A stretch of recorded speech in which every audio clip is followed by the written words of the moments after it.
إن الحمد لله نحمده ونستعينه ونستهديه ونستغفره ونعوذ بالله من شرور أنفسنا ومن سيئات أعمالنا من يهده الله فلا مضل له ومن يضلل فلا هادي له وأشهد أن لا إله إلا الله وحده لا شريك له وأشهد أن سيدنا وحبيبنا وقائد دربنا ومعلمنا محمدا عبد الله ورسوله وصفيه من خلقه وحبيبه بلغ الرسالة وأدى الأمانة ونصح الأمة وكشف الله به الغمة وجاهد في الله حق جهاده حتى أتاه اليقين وتركنا على المحجة البيضاء ليلها كنهارها لا يزيغ عنها إلا هالك اللهم صل وسلم وبارك عليه وعلى آله وصحابته أجمعين وعلى من اهتدى بهديه واستنى بسنته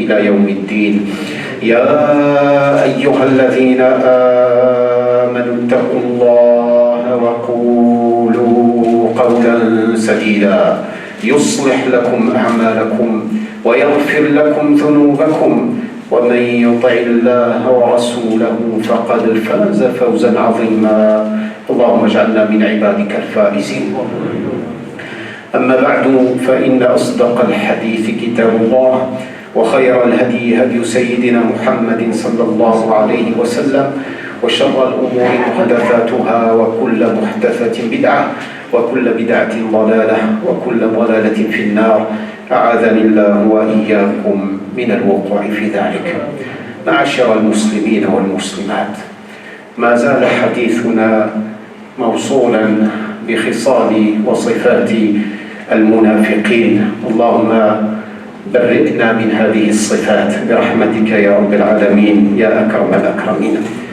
تحدثنا فيما مضى عن الخصلة الأولى وهي الكذب في الحديث والخصلة الثانية هي الإخلاف بالوعد ومن علامات النفاق أن تجد الرجل أو المرأة في الخصومات فاجرا نسأل الله السلامة والعافية وهي العلامة الثالثة في حديث رسول الله صلى الله عليه وسلم. Mes frères et sœurs en islam, nous poursuivons l'explication du hadith du prophète sallallahu alayhi wa sallam lorsqu'il énumère les caractéristiques qui font d'une personne un hypocrite. Nas'alullah as-salama wal afiyah. Nous avons abordé la première des caractéristiques, c'est le mensonge lorsqu'il parle. La deuxième des caractéristiques, c'est le fait de ne pas honorer ses promesses. Et parmi les signes de l'hypocrisie, c'est que tu puisses constater d'un homme ou d'une femme, lorsqu'il se dispute, il se laisse aller à la dégénérescence, et cela part dans tous les sens. Nas'alullah as-salama wal afiyah. Comme cela a été dit dans la parole de notre bien-aimé prophète Muhammad sallallahu alayhi wa sallam. طبعا أيها الإخوة والأخوات إن العلاقات يلزم منها الاحتكاك ويلزم من الاحتكاك الخصومات فلا بد من وقوع هذه الاضطرابات في العلاقات فيما بيننا ولا نبعد النجعة إذا قلنا إنها من سنن الله ولن تجد لسنة الله تبديلا ولن تجد لسنة الله تحويلا ومصداقا لقول الله تبارك وتعالى وجعلنا بعضكم لبعض فتنة أتصبرون وكان ربك بصيرا فلا بد أيها الإخوة والأخوات في كل المجتمعات إلا وفيه اختلافات وخصومات كما وقع ذلك في مجتمع الصحابة رضوان الله تبارك وتعالى عليهم أجمعين ولكن القبح والشناعة أن تصير الخصومة سببا للفجور نسأل الله السلام والعافية. Naturellement, dans les relations que nous entretenons les uns avec les autres, ceux-là ne pourront jamais être exempts de friction, de tension. Et ces tensions, parfois, conduisent à certaines disputes.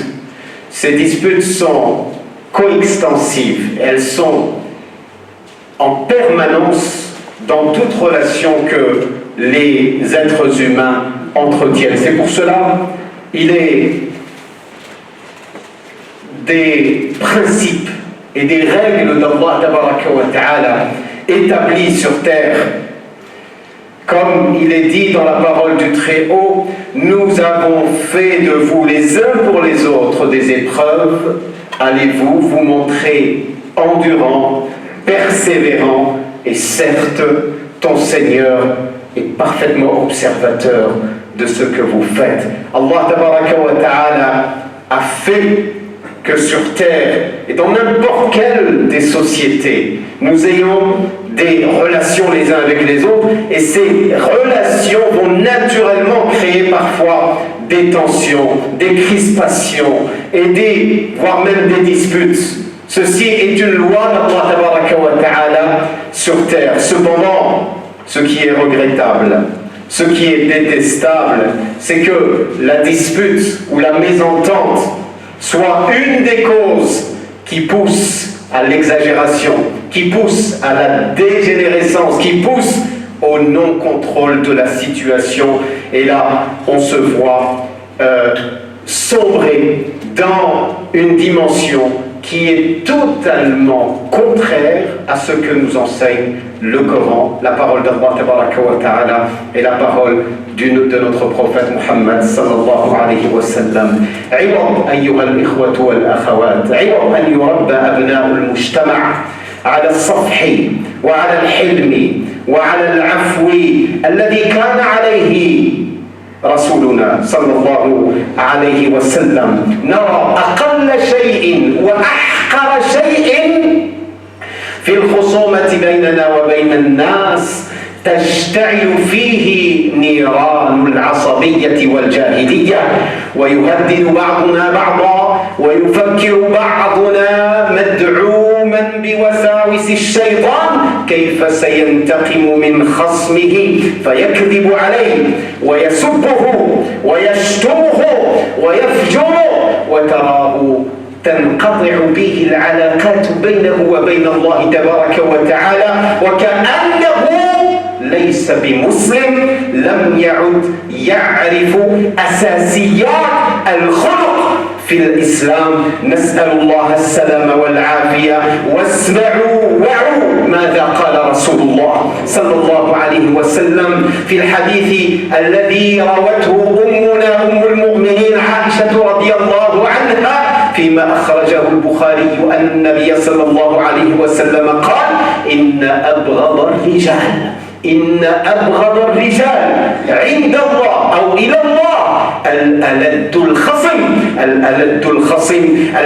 الخصم هو المولع بالخصومات، الماهر فيها، الدائم فيها، المعاطى لأسبابها لأتفه الأسباب. نسأل الله السلام والعافية. فكان ذلك الرجل أبغض إلى الله تبارك وتعالى. الله يعافينا ويعافيكم. إنه أبغض إلى الله لأنه يجادل عن الباطل ويحمل صاحبه على الظلم وضياع الحقوق والوقوع في أعراض الناس. نسأل الله السلام والعافية. وقال الله تبارك وتعالى في ذلك موصفا هذه الصفات القبيحة في بعض الناس. الله يعافينا وإياكم.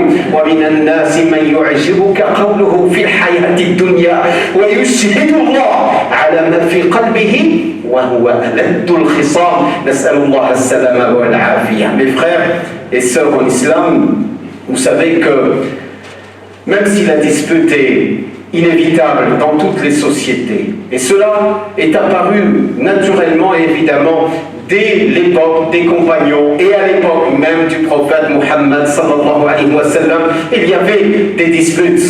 Mais la chose la plus grave, c'est lorsque ces disputes sont la cause, sont la source de la dégénérescence. Et cela part effectivement dans tous les sens, et là on perd le contrôle. Lorsque la dispute est une mèche qui, lorsqu'elle s'allume, elle devient effectivement source de toutes les dépassements, de toutes les exagérations et tous les abus que l'on puisse imaginer lorsqu'il y a effectivement ces disputes. Au lieu de nous éduquer, d'éduquer les enfants de cette société au pardon, à l'indulgence, à la longanimité, à la tolérance, nous voyons que la moindre dispute, la moindre mésentente, eh bien, est une source d'explosion et de dégénérescence. Vous voyez que lorsque les uns et les autres se disputent, la préoccupation première qui anime l'esprit de certains, c'est de s'ingénuer à trouver le moyen par lequel il mettra à terre son adversaire. Je parle d'abord de moyens verbaux, de moyens comportementaux. Et cela part dans tous les sens. Ça commence par le mensonge. Et ça poursuit dans les insultes, dans le mépris, dans le dénigrement et dans toutes sortes de sobriquets et toutes sortes de mépris et de dénigrement. Ceci est contraire à l'éthique même de l'islam. Savez-vous que le prophète Muhammad sallallahu alayhi wa sallam a dit dans un hadith rapporté par la mère des croyants, Aïcha radiyallahu anha, que l'on retrouve dans le recueil de l'imam al-Bukhari, rahimahullah ta'ala, le prophète Muhammad sallallahu alayhi wa sallam a dit: le plus détesté parmi les hommes, le plus détesté parmi les hommes, quand bien même prierait-il, quand bien même jeûnerait-il, quand bien même s'habillerait-il à l'image des compagnons radiyallahu anhum, voire même à l'image du prophète Muhammad sallallahu alayhi wa sallam. Le pire des hommes, le plus détestable, le plus détesté auprès d'Allah tabaraka wa ta'ala, c'est celui qui à la moindre occasion, eh bien, rentre dans des polémiques stériles et des polémiques mensongères. Il est là à déployer son venin de telle sorte à rabaisser l'adversaire ou à la personne qui lui fait face lors d'une mésentente, lors d'une dispute. Eh bien, ceci est révélateur de l'hypocrisie qui dorme dans le cœur, voire même qui est vivante dans le cœur de cette personne. Nas'alullah as-salama wal afiya. Celui qui ne manque aucune occasion, eh bien, pour rentrer dans cette polémique et virer et sombrer dans les comportements qui sont diamétralement opposés à l'éthique du musulman, du croyant. Savez-vous qu'Allah tabaraka wa ta'ala dit: il y a parmi les hommes, il y a parmi les êtres humains,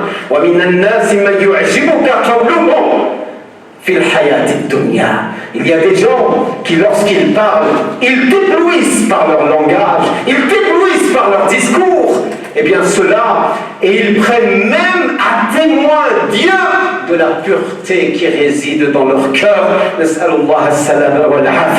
Quand tu les vois, tu as l'impression de voir un ange. Quand tu les entends, tu as l'impression d'entendre un compagnon, d'entendre Omar ibn Khattab, d'entendre Abu Bakr as-Siddiq, radiyallahu anhum wa arda. Et il est prêt à jurer et à prendre témoin Dieu de la pureté de son cœur. Mais lorsque viennent les mésententes et la dispute, tu le vois qu'il dégénère et il part dans tous les sens et il perd le contrôle de la situation.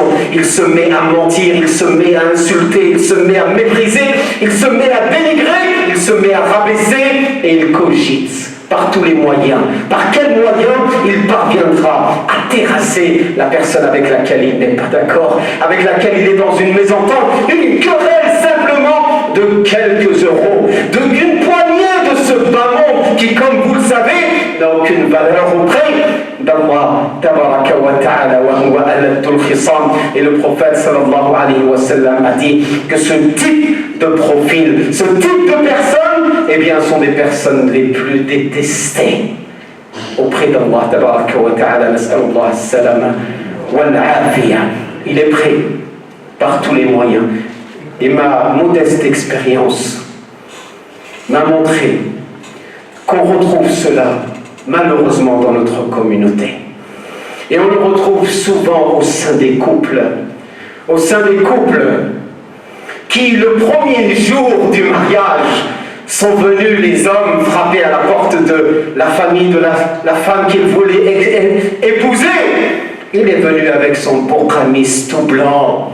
Il est venu avec un beau discours et une belle apparence. Et le jour où il rentre en ménage avec cette sœur, avec cette femme, tu le vois que la moindre dispute le fait sortir de ses gonds. La moindre dispute dégénère et va dans tous les sens. Et c'est ce qui est plus malheureux encore. Tous les couples connaissent des disputes et des mésententes. Mais ce qui fait le plus mal au cœur, c'est lorsqu'on arrive à la séparation. Lorsqu'on arrive au divorce, eh bien là, vas-y que je prends un avocat. Vas-y que je prends une avocate. Et certains parmi ces avocats et ces avocates sont très mal intentionnés et suggèrent d'aspirer jusqu'à la dernière moelle, jusqu'au dernier centime, simplement par vengeance envers l'un, envers les autres. Tu vois l'homme qui se comporte d'un comportement regrettable. C'est le moins qu'on puisse dire. Allez, pour utiliser un euphémisme de langage, c'est un comportement regrettable et détestable. Et la sœur, la femme également, qui elle cherche par tous les moyens à se venger de son mari. C'est là, dans la dispute, qu'on reconnaît la qualité de la foi d'un individu, homme ou femme, sans distinction aucune. Lorsqu'il se dispute, lorsqu'il y a la mésentente, il y a la dégénérescence. Et tu vois, tu entends le mépris, tu entends les insultes, tu entends le dénigrement, et tu vois des comportements qui sombrent dans la vengeance aveugle, tel un comportement digne de la période de la jahiliya. Nas'alullah as-salama wal afiya. Qu'Allah purifie nos cœurs, ya Rabbil alamin. Allahumma la tad'a lish-shaytani sabilan alayna, ya Rabbil alamin. يا أكرم الأكرمين والله يقول الحق وهو يهدي السبيل وأقول قولي هذا وأستغفر الله لي ولكم فاستغفروا إنه هو الغفور الرحيم.